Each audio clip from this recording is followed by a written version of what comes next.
Hey everybody, we are taking a stroll today in Nashville's Old City Cemetery, and here on the right, as we pass by, is the grave of General Felix Zollicoffer. He was killed in 1862 at the Battle of Mill Springs, Kentucky.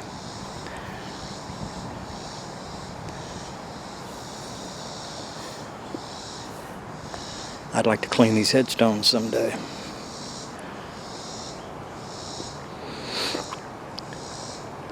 Confederate, of course. That's not exactly who we're here to see today, though. But we have to pay a visit and pay our respects.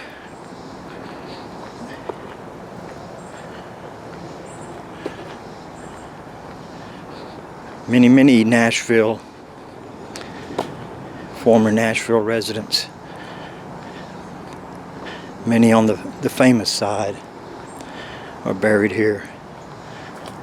You could spend all day in here and never scratch the surface as far as covering them all. But we're here today to pay our respects to Lieutenant General Richard Stoddard Ewell of the Army of Northern Virginia, one of Lee's lieutenants. He had a very storied life. Actually wound up marrying his first cousin, who he had, I guess, an infatuation for his entire life. And they married later on. She married one time, and he passed away. But General Ewell was born in February of 1817, as we hear Chopper go over. And his future wife, his first cousin, was born in 1820. Actually in St. Petersburg, Russia. She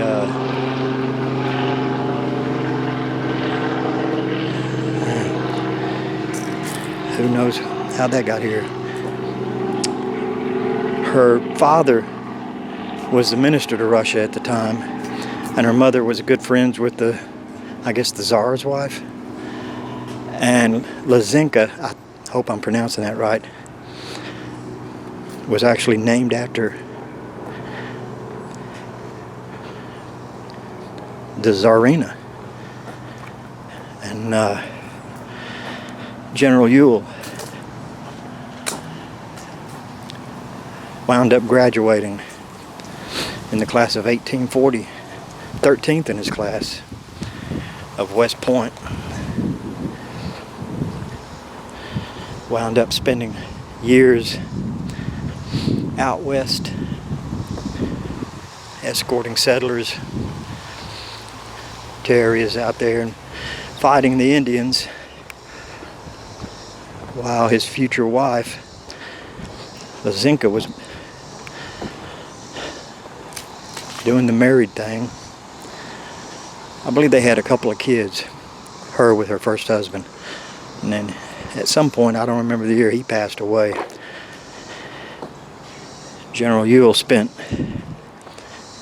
his time fighting Indians, and previous to that, he was served with distinction in the Mexican War. Then in 1861, as the Civil War broke out, he resigned his commission with the United States Army and signed up with the Confederacy. He was wounded several times. Fought with Stonewall Jackson in the Shenandoah Valley. Lost a leg in 1863.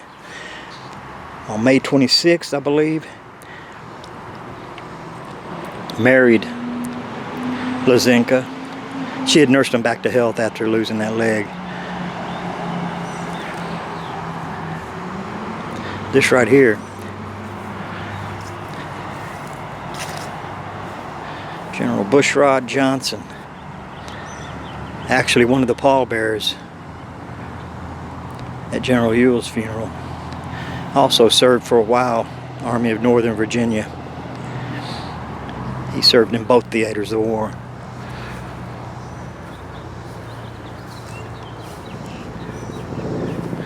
A few weeks after General Ewell and Lizinka married came the Battle of Gettysburg, July 1st, 2nd, and 3rd, 1863. And on the first day's battle, early in the day, or in the morning,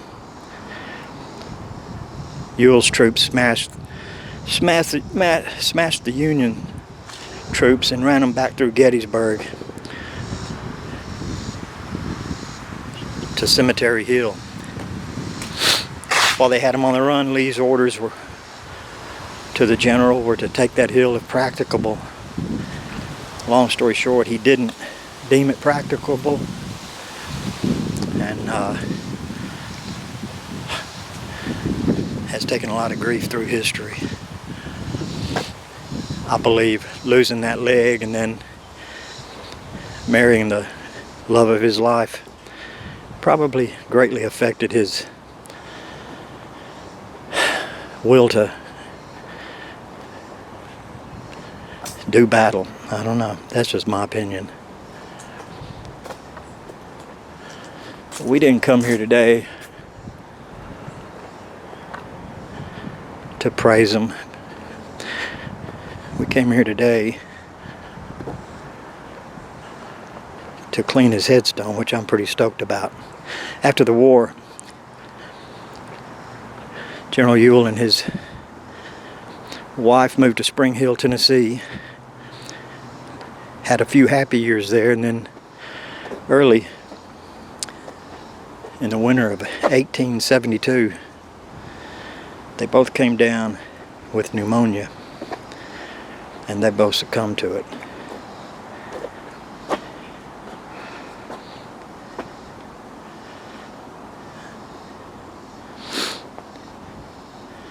His obituary was quite long in the papers, but he didn't want any kind of pomp or anything negative said on his gravestone about the Union. And he listed former generals he would like to be pallbearers. Bushrod Johnson, who we saw a minute ago, was one. But we came today to try to clean up particularly his side of this headstone. It's looking a little unloved. But we will get back to you maybe in a few weeks when it's had time to take effect. We're going to be using some D2 and water,